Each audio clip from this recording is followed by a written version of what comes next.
উপপাদ্য 23। দেখো আগে সাধারণ নির্বাচনটা করো। সাধারণ নির্বাচন কি বলছে? বৃত্তে অন্তর্লিখিত চতুর্ভুজের যে কোনো বিপরীত দুইটি কোণের সমষ্টি অথবা দুইটি বিপরীত কোণের সমষ্টি, একই কথা, 180 ডিগ্রি।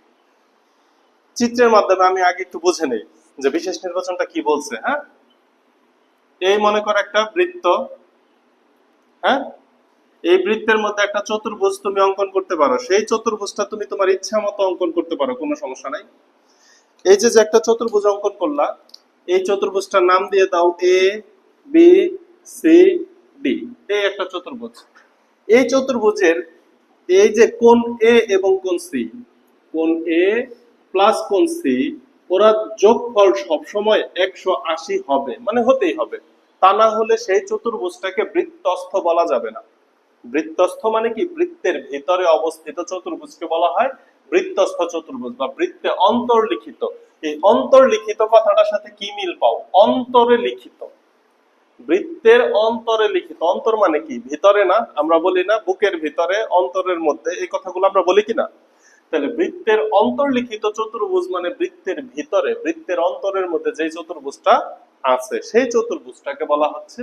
এবং তার এই যে কোণ বি আছে এবং এই কোণ ডি, এই কোণ বি এবং কোণ ডি এর সমষ্টি অবশ্যই কত ডিগ্রি হবে? 180 ডিগ্রি হবে। এখন একটা চতুর্ভুজের চার কোণের সমষ্টি 360 ডিগ্রি, এটা নিয়ে তো কোনো কনফিউশন নাই।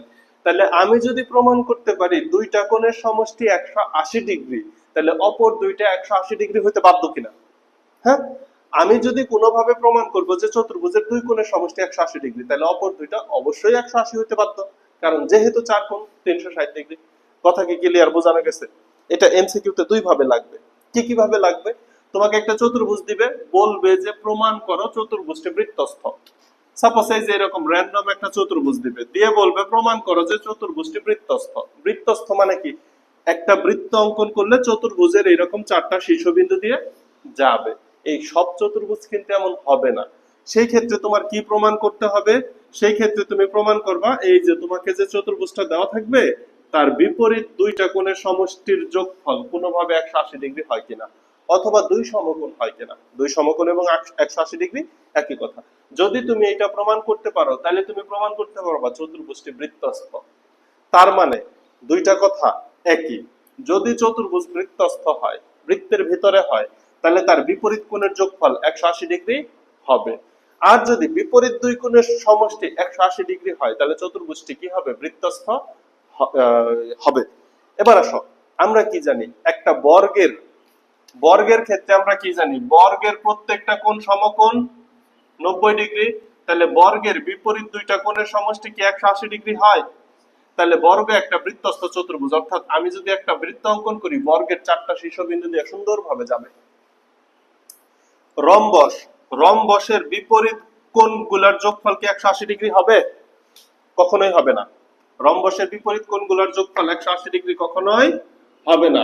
তাহলে রম্বস বৃত্তস্থ চতুর্ভুজ হতে পারে না। এই দেখো রম্বসের সন্নিহিত কোণ, এই কোণ আর এই কোণের যোগফল 180 ডিগ্রি হবে, কিন্তু বিপরীত কোণ দুইটার যোগফল 180 ডিগ্রি হবে না। আয়তের বিপরীত কোণ 180 ডিগ্রি, 90 করে। সো আয়ত একটা বৃত্তস্থ চতুর্ভুজ, তার মানে একটা বৃত্তের ভিতরে তুমি খুব সুন্দর করে একটা আয়তক্ষেত্র অঙ্কন করতে পারবা, কিন্তু একটা সামান্তরিক কিন্তু অঙ্কন করতে পারবা না। কারণ সামান্তরিক রম্বসের মতো সন্নিহিত বাহু দুইটার যোগফল 180 ডিগ্রি, বিপরীত কোণ দুইটা কিন্তু 180 ডিগ্রি হবে না। কথা কি বোঝাইতে পারছি? তাহলে এখন আমার প্রমাণ করতে হবে যে এই 180 ডিগ্রিটা কিভাবে হয়, তাই তো? আচ্ছা, এটা প্রমাণ করার জন্য গতদিন আমরা উপপাদ্য 20 পড়ছি, লাস্ট ক্লাসের আগের ক্লাসে। ওই উপপাদ্য 20 এর কনসেপ্টে আমরা প্রমাণ করব ত্রিভুজের কনসেপ্ট ছাড়া। তাহলে ফার্স্টে আমি একটা বৃত্ত অঙ্কন করার চেষ্টা করি মোটামুটি ভাবে। আরে এটাই ঝামেলা, বুঝছো? একটা বৃত্ত অঙ্কন করা খালি হাতে। দেখো তো মোটামুটি হইলো কিনা। কিছু সময় খুব ভালো হয়ে যায়, কিছু সময় খুব বৃষ্টি হয়। এই হচ্ছে ও কেন্দ্র বিশিষ্ট একটা বৃত্ত। এখন চতুর্ভুজটা আমি আমার সুবিধা মতো অঙ্কন করি। চতুর্ভুজটার নাম দিলাম, এই যে এইখানে আমি বিন্দু নেই, এ বিন্দু, বি বিন্দু, সি বিন্দু, ডি বিন্দু। এই বাহুগুলো যোগ করলেই তো চতুর্ভুজ হয়ে যায়, এ বি সি ডি। তাহলে কি হয়? চতুর্ভুজ হয়। তাহলে যোগ করো, এ বি,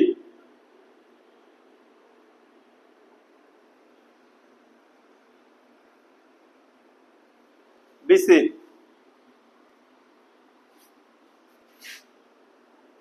এডি, আরে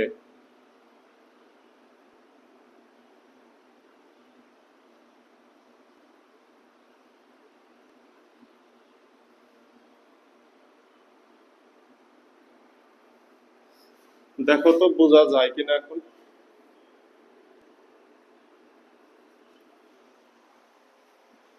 এ বি সি ডি একটি চতুর্ভুজ বৃত্তের ভিতরে অন্তর্লিখিত হয়েছে।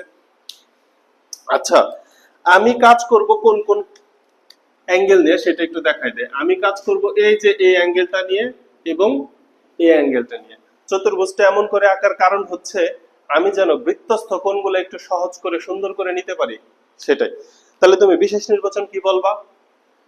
বিশেষ নির্বাচনে বলবা, মনে করি এ বি সি ডি একটি চতুর্ভুজ, এ বি সি ডি একটি বৃত্তস্থ চতুর্ভুজ। চতুর্ভুজটা বৃত্তের ভিতরে আছে, তুমি আগে বৃত্ত অঙ্কন করছো, পরে চতুর্ভুজ অঙ্কন করছো। তাহলে কি বলবা? এ বি সি ডি একটি বৃত্তস্থ চতুর্ভুজ। প্রমাণ করতে হবে যে, এইটা থেকে লেখা শুরু করো, বাকিটা তোমার বইয়ে সুন্দর করে দেওয়া আছে। প্রমাণ করতে হবে যে কোন এ বি সি, কোন এ বি সি প্লাস এর বিপরীত কোণটা কত? A D C. এই দুইটা কোণের যোগফল কত ডিগ্রি? 180 ডিগ্রি। এটা প্রমাণ করতে হবে। অথবা এটা প্রমাণ করলেও মিলে যাচ্ছে, বিপরীত দুই কোণের সমষ্টি 180 ডিগ্রি। অথবা অথবা তুমি এইটাও প্রমাণ করতে পারো, কোণ বিএডি, এটাও প্রমাণ করতে পারো না? বিএডি প্লাস কোণ বিসিডি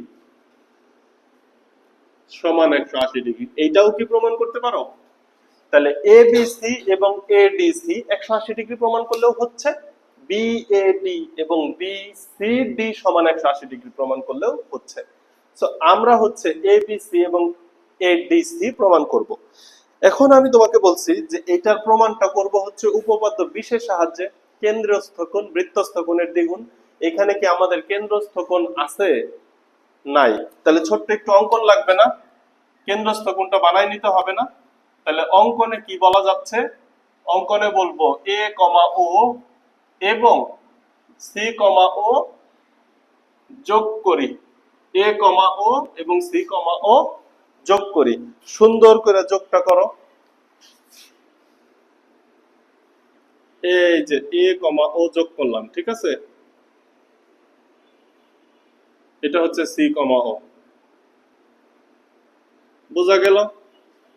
আচ্ছা, এ কমা ও সি কমা ও যোগ করা হলো। এবার আসো প্রমাণে আসো। এখানে ঘটনা দুই ভাবে নিতে হবে। প্রথম, দেখো একই চাপের উপর দণ্ডায়মান কেন্দ্রস্থ কোণ বৃত্তস্থ কোণের দ্বিগুণ, এটা আমরা জানি। এখন এখানে একই চাপ বলতে এ বি সি একটা চাপ, এ ডি সি একটা চাপ, দুইটা নিয়ে কাজ করতে হবে তোমার যখন যেটা সুবিধা। তাহলে ফার্স্ট তুমি যদি নাও একই চাপ এ বি সি এর উপর দণ্ডায়মান, তাহলে তোমাকে এই যে কথাটা এইভাবে লিখবা, আমি একটু ছোট ছোট করে লিখি। একই চাপ, একই চাপ এ বি সি এর উপর দণ্ডায়মান, একই চাপ এ বি সি এর উপর দণ্ডায়মান কেন্দ্রস্থ, কেন্দ্রস্থ কোণটার নাম কি? কোণ এ ও সি বলা যাচ্ছে কিনা? কোণ এ ও সি। এবং এবং বৃত্তস্থ কোণটা কত বলতো? বৃত্তস্থ কোণ হচ্ছে এ ডি সি বলা যায় না? A D C. এই লাইনটা বুঝতে পারছি।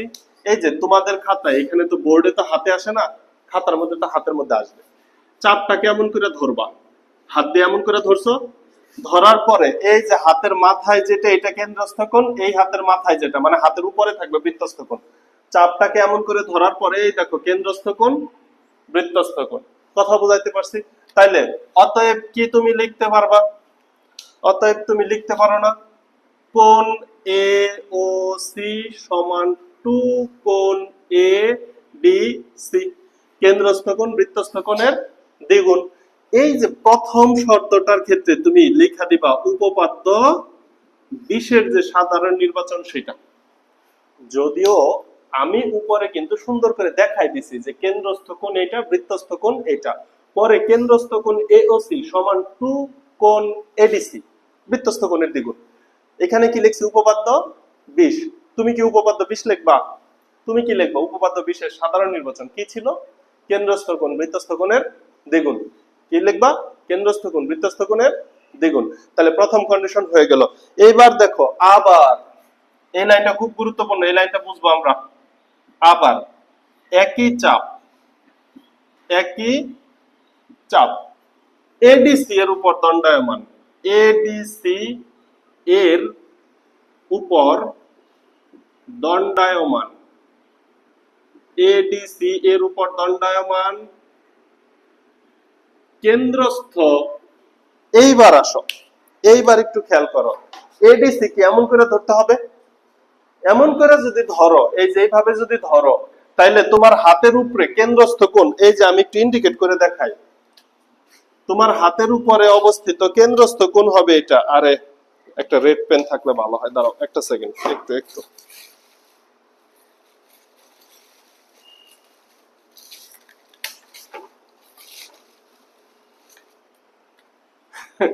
এই দেখো, এই এডিসি চাপের উপর দণ্ডায়মান কেন্দ্রস্থ কোণ এটা এবং বৃত্তস্থ কোণ এটা। কথা কি বুঝাইতে পারছি? এবার একটু বুঝো, এই কেন্দ্রস্থ কোণটার, এই কেন্দ্রস্থ কোণের নাম আমি কত দিব? কোণ এ ও সি দিব কিনা? কারণ এইটাও তো ও বিন্দু দ্বারা গঠিত কেন্দ্রস্থ কোণ। এই বুঝতেছ? এই কেন্দ্রস্থ কোণটার নাম কি? উপরের দিকে যে কেন্দ্রস্থ কোণ এটার নাম কি? কোণ এ ও সি। এইখানে যে আমি কেন্দ্রস্থ কোণ নিছি এটার দিকে তুমি তাকাও, এই কেন্দ্রস্থ কোণ কি উপরেরটা না নিচেরটা? নিচেরটা। এই কেন্দ্রস্থ কোণটা হচ্ছে এই যে নিচেরটা, এই কেন্দ্রস্থ কোণ কোনটা? নিচেরটা। বুঝছি? এখানে তো নোংরা না করি, এই কেন্দ্রস্থ কোণ নিচেরটা। এখন উপরের কেন্দ্রস্থ কোণ এওসি, আবার এখানে যে লিখতেছি এই কেন্দ্রস্থ কোণ এওসি, দুইটা কেন্দ্রস্থ কোণই তো এওসি। তাহলে দুইটার মধ্যে একটু পার্থক্য করা দরকার, কারণ দুইটা কোণের মান সমান না। দুইটা কোণ সমান হইতো যদি এসি ব্যাস হইতো, কিন্তু এসি তো ব্যাস না, এই জন্যই আমি ব্যাস নেই নাই। কারণ ফার্স্টে যদি আমি এখানে ব্যাস নিতাম, ব্যাস নিয়ে যদি তোমাকে প্রমাণ করে দেখাইতাম যে অর্ধবৃত্তস্থ কোণ এক সমকোণ, তুমি উপপাদ্য 22 পড়ো নাই, অর্ধবৃত্তস্থ কোণ এক সমকোণ, তখন আমি বলতাম অর্ধবৃত্তস্থ কোণ এক সমকোণ, উপরেরটা 90 নিচেরটা 90 যোগফল 180, হয়ে যেত না প্রমাণ? কিন্তু তখন তোমার কোশ্চেন হইতো যে স্যার সব সময় তো চতুর্ভুজ কেন্দ্রে অর্ধবৃত্তস্থ হবে না, মানে জ্যা হবে না, ব্যাস হবে না। কথা কি ক্লিয়ার? তাহলে এই যে এই কোণটা কি, এই কোণটা দেখো তো, এই কোণটা কি 180 ডিগ্রি থেকে বড় না ছোট? 180 ডিগ্রি মানে কি? এই যে এরকম একটা সোজা দাগ, এটা হচ্ছে 180 ডিগ্রি। এখন কোন কোণ যদি তার থেকে একটু বড় হয় তাহলে সেটাকে কি বলা যাচ্ছে? 180 ডিগ্রি থেকে বড়। 180 ডিগ্রি থেকে বড় কোণকে বলা হয় প্রবৃদ্ধ কোণ। কি বলা হয়? প্রবৃদ্ধ। কি বলা হয়? প্রবৃদ্ধ। বৃদ্ধ, বৃদ্ধ, বৃদ্ধ মানে বুঝো বড়, বয়স্ক, বুইরা কোণ। তাহলে এই কোণটা কি? বুইরা কোণ। ক্লিয়ার? তাহলে দুইটাই কিন্তু কেন্দ্রস্থ কোণ এবং দুইটার নামই হচ্ছে এওসি। একটাকে আমি প্রবৃদ্ধ দ্বারা হিসাব করলাম, এই কোণটার নাম কত হবে? এটা কিন্তু 90 ডিগ্রি থেকে বড় কিন্তু 180 ডিগ্রি থেকে ছোট। এই ধরনের কোণের কি আমরা কি কোণ বলি? এই ধরনের কোণের কিন্তু নাম আমরা বলতে পারি না, স্থূল কোণ। স্থূল কোণ 0 থেকে 90 পর্যন্ত সূক্ষ্ম কোণ, 90 হইলে সমকোণ, 90 থেকে 180 পর্যন্ত স্থূল কোণ বলি, 180 ডিগ্রির পরে প্রবৃদ্ধ কোণ বলি। সো তুমি এইখানে বলতে পারতা স্থূল কোণ এওসি, আর এইটাকে শুধু প্রবৃত্ত কোণ এওসি এটাও বলতে পারতা, কিন্তু একটাকে যেহেতু আলাদা করতেছি তাহলে উপরেরটাকে আলাদা করে বলার দরকার নাই। এটা নিয়ে কনফিউশন ক্লিয়ার হয়েছে, বুঝছো? তাহলে এখানে কেন্দ্রস্থ কোণ কয়টা? দুইটা। উপরেরটা 180 থেকে বড়, এটা কোন চাপের উপর অবস্থিত? এডিসি চাপের উপর অবস্থিত। কোন চাপ? এডিসি চাপের উপর অবস্থিত যে কেন্দ্রস্থ কোণ, এটা 180 ডিগ্রি থেকে বড়, এই জন্য এর নাম কি দিছি? প্রবৃদ্ধ কোণ। এর নাম কি দিছি? প্রবৃদ্ধ কোণ। আর নিচেরটাকে শুধু বলছি কেন্দ্রস্থ কোণ। আচ্ছা, তাহলে এটা আমি বুঝাইতে পারছি? আবার খেয়াল কর, তাহলে একই চাপ এডিসি এর উপর দণ্ডায়মান কেন্দ্রস্থ প্রবৃদ্ধ কোণ এওসি এবং বৃত্তস্থ কোণটা কত? এবং বৃত্তস্থ কোণ, বৃত্তস্থ কোণ তো এই যে এডিসি চাপের উপর দণ্ডায়মান বৃত্তস্থ কোণ কি এবিসি না? এবিসি। তাহলে কি তুমি বলতে পারতাছো অতএব কোণ, এই যে এখানে প্রবৃত্ত কথাটা বলতে হবে, ওকে যতবার যেখানে লিখবো সব জায়গায় প্রবৃত্ত এই বুইরা কথাটা সামনে নিয়ে যাইতে হবে, কারণ ও নিজে একটা বৃত্ত কোণ, ঠিক আছে? তাহলে প্রবৃত্ত, প্রবৃত্ত, আচ্ছা এটারে লাল কালি দিয়ে লিখি তাহলে তোমার বুঝতে সুবিধা হবে কোনটা কোথা থেকে আসলো। তাহলে প্রবৃত্ত কোণ এওসি, প্রবৃত্ত কোণ এওসি সমান সমান 2 কোণ এ বি সি, 2 কোণ A B R A ABC. বোঝা শেষ? ক্লিয়ার? এই পর্যন্ত এই উপপাদ্য একবার বুঝলে কিন্তু মুখস্থ করা লাগে না। কি করছি? ও কেন্দ্র বিশিষ্ট একটি বৃত্ত, নিচের দিকের চাপটা একবার নিছি, এবিসি চাপের উপর দণ্ডায়মান কেন্দ্রস্থ কোণ এওসি, বৃত্তস্থ কোণ এডিসি, প্রশ্ন মতে এওসি সমান টুয়াইস এডিসি, কাহিনী শেষ। এরপরে আবার এডিসি চাপের উপর যখন নিছি তখন কেন্দ্রস্থ কোণটার নামকরণ করছি প্রবৃদ্ধ কোণ এওসি এবং বৃত্তস্থ কোণটা তো এবিসি আছে, এটা তো কোনো চেঞ্জ করি নাই, বৃত্তস্থ কোণ এবিসি। অতএব আমি বলতে পারতেছি প্রবৃদ্ধ কোণ এওসি সমান 2 কোণ এবিসি। এই প্রবৃত্ত কোণটা কি কোণ? কেন্দ্রস্থ কোণ। ক্লিয়ার? এবার আসো, এখানে সমীকরণ 1 সমীকরণ 2 অনেকেই নাম দেয়, নাম দেওয়ার দরকার নাই, জ্যামিতির ক্ষেত্রে তোমার বই নামগুলা দেয় নাই, কিন্তু মনে মনে আমরা ধরে নিব এই দুইটা দুইটা সমীকরণ। ক্লিয়ার? এবার এই সমীকরণ দুইটা যদি যোগ করি, বাম সাইডের সাথে বাম সাইড যোগ হবে, ডান সাইডের সাথে ডান সাইড যোগ হবে, তাহলে যোগ করো কোণ এওসি এর সাথে যোগ হবে প্রবৃত্ত, প্রবৃত্ত কোণ এওসি ইকুয়াল টু, ডান সাইডে যদি আমি 2 কমন নিয়ে একবারে যোগ করি সমস্যা আছে? কোণ এডিসি প্লাস কোণ এবিসি, 2 কমন নিয়ে একবারে যোগ করলে সমস্যা আছে? এখন তুমি আমাকে একটা কথা বলো, একটা বৃত্ত তার কেন্দ্রে টোটাল কত ডিগ্রি কোণ উৎপন্ন করে? 360 ডিগ্রি কোণ উৎপন্ন করে কিনা? একটা বৃত্ত তার কেন্দ্রে 360 ডিগ্রি কোণ উৎপন্ন করে তো? তাইলে দেখো তো এওসি হচ্ছে নিচের অংশ আর প্রবৃত্ত এওসি হচ্ছে উপরের অংশ, তাহলে টোটাল এই অংশটুকুর যোগফল কত ডিগ্রি হয়? 360 ডিগ্রি হয় না? টোটাল 360 ডিগ্রি হয় তো? তাহলে এই টোটালটার পরিবর্তে 360 ডিগ্রি বসাইতে পারি, ইকুয়াল টু 2 ইনটু, এটাকে একটু গুছায় লিখি, কোণ এবিসি 2 ইনটু, এবিসিটা আগে লিখি 2 ইনটু কোণ এবিসি প্লাস কোণ এডিসি। আমি যে এখানে সরাসরি 360 ডিগ্রি লিখলাম, তোমার বই কিন্তু এখানে সরাসরি লেখে নাই, তোমার বই লেখছে কিন্তু, কিন্তু কোণ এওসি প্লাস প্রবৃত্ত কোণ এওসি সমান 360 ডিগ্রি। অতএব পরের লাইনে যে মান বসাইছে, আমি একটু জায়গা স্বল্পতার জন্য সরাসরি বললাম, তুমি পারবা না এইটুকু গুছায় লিখতে? কিন্তু 360 ডিগ্রি ইকুয়াল টু এত, এবার যদি 2 যদি বাম সাইডে চলে আসে, 2 দ্বারা 360 কে ভাগ করলে কত হবে? 180 হবে। তাহলে আমি কি লিখতে পারি এত বা 180 ডিগ্রি ইকুয়াল টু কোণ এবিসি প্লাস কোণ এডিসি। এবার তুমি সমীকরণ চেঞ্জ করে বাম সাইডে লিখতে পারো না? লিখতে পারো কি? লিখে দেই, আরেক লাইন জায়গা হবে, দেখা যাবে। অতএব তুমি কি লিখতে পারো কোণ এবিসি প্লাস কোণ এডিসি সমান সমান 180 ডিগ্রি। দেখো তো এইটাই আমার প্রমাণ করতে হবে কিনা, এটাই আমার প্রমাণ করা লাগবে। এটা যদি প্রমাণ করা লাগে তাহলে এখন তুমি লিখতে পারবা না অনুরূপ ভাবে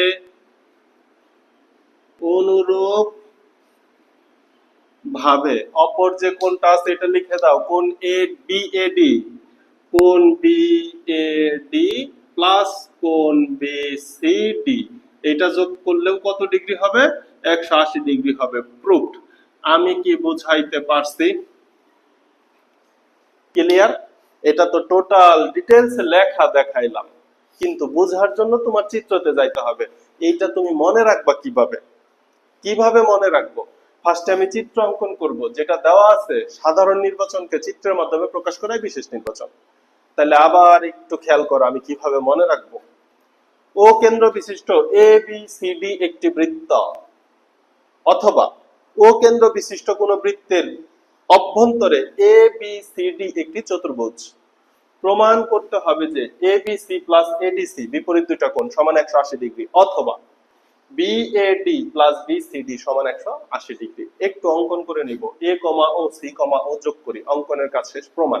প্রমাণে জাস্ট দুইবার দুইটা চাপ নিব, আর কোনো কাজ নাই। দুইবার দুইটা চাপ নিব। একবার নিব এবিসি চাপের উপর দণ্ডায়মান কেন্দ্রস্থ কোণ বৃত্তস্থ কোণ, তুমি দেখে দেখে বের করবে, এমন করে হাত দিয়ে ধরবা, তোমার হাতের উপরে থাকবে কেন্দ্রস্থ কোণ বৃত্তস্থ কোণ। তাহলে এবিসি চাপের উপর কেন্দ্রস্থ কোণ এওসি, বৃত্তস্থ কোণ এডিসি। প্রশ্ন মতে এওসি সমান টু এডিসি। আবার তুমি কি করবা? এডিসি চাপের উপর দণ্ডায়মান কেন্দ্রস্থ কোণ প্রবৃদ্ধ এওসি, প্রবৃদ্ধ এওসি, কারণ এটা বড়, উপরের অংশটুকু বড়, এবং এ বি সি। প্রশ্ন মতে প্রবৃদ্ধ এওসি সমান টু কোণ এবিসি। এটা ওই যে উপপাদ্য 20 উপরে লেখছো, এইখানে আর সাইড নোট দেওয়ার দরকার নাই। কিন্তু তুমি যদি বাম সাইডের সাথে যোগ করো, ডান সাইডের সাথে যোগ করবা। এই প্রবৃদ্ধ কোণ এওসি এবং নিচের এওসি এই দুইটা যোগ করলে একটা বৃত্তের কেন্দ্র হয়ে যায়। একটা বৃত্তের কেন্দ্রে টোটাল 360 ডিগ্রি কোণ উৎপন্ন করে। তাহলে এই পুরাটার পরিবর্তে তুমি 360 বসাইতে পারো, আর এখানে যে 2 কমন নিয়ে যোগ করছি, 2 এই সাইডে এসে ভাগ হলে 180 হয়ে যায়। আর এটা অনুরূপ। আমি কি বুঝাইতে পারছি? কোনো কোশ্চেন আছে? এই কোশ্চেনটার এবার গুরুত্ব বলে, এটা টার্ন বাই টার্ন আসে। 15-তে না আসলে 25-এ না আসলে 26-এ আসবে, 26-এ না আসলে 27-এ আসবে, আসে, প্রচুর আসে। দ্বিতীয়ত এই উপপাদ্যটা এমসিকিউ তে প্রচুর ব্যবহার হবে। বিপরীত দুই কোণের সমষ্টি 180 ডিগ্রি হলে চতুর্ভুজটি বৃত্তস্থ, এটা এমসিকিউ তে অনেক বেশি ব্যবহার হবে। খুবই গুরুত্বপূর্ণ। মনে চাইতেছে আরো 2-3 বার বুঝাই, কিন্তু একই জিনিস আর কতবার বলবো? বুঝে থাকলে বলো। ওকে, ডান। তাহলে এক ক্লাসে এই একটা উপপাদ্যের জন্য বরাদ্দ। আজকে আর অন্য উপপাদ্য দেখাবো না, অন্য ক্লাসে ইনশাআল্লাহ আবার কথা হবে, দেখা হবে। সো ভালো থাকো, সুস্থ থাকো। ও আচ্ছা, বিশেষ নির্বাচনটা নিজের মতো একটু লিখবা। এটা হচ্ছে আমি সার অংশটুকু বুঝাইলাম, অলংকরণ করা তোমার দায়িত্ব। তোমার বইয়ে বিশেষ নির্বাচন দেওয়া আছে, এবং তোমার বইয়ে এই যে প্রবৃত্ত পার্টটা আগে দেওয়া আছে আর এই পার্টটা পরে দেওয়া আছে, এটা সম্পূর্ণই তোমার ইচ্ছা। তুমি এটা আগে লেখো বা ওটা আগে লেখো, মানে তুমি এবিসি চাপ আগে নাও অথবা এডিসি চাপ আগে নাও, কোনো সমস্যা নাই। চাপ দুইটা নিতে হবে, আগে পরে হইলে সমস্যা নাই। বাম সাইডের সাথে বাম সাইড যোগ করবা, ডান সাইডের সাথে ডান সাইড যোগ করবা, শেষ হয়ে যাবে ইনশাআল্লাহ। ঠিক আছে?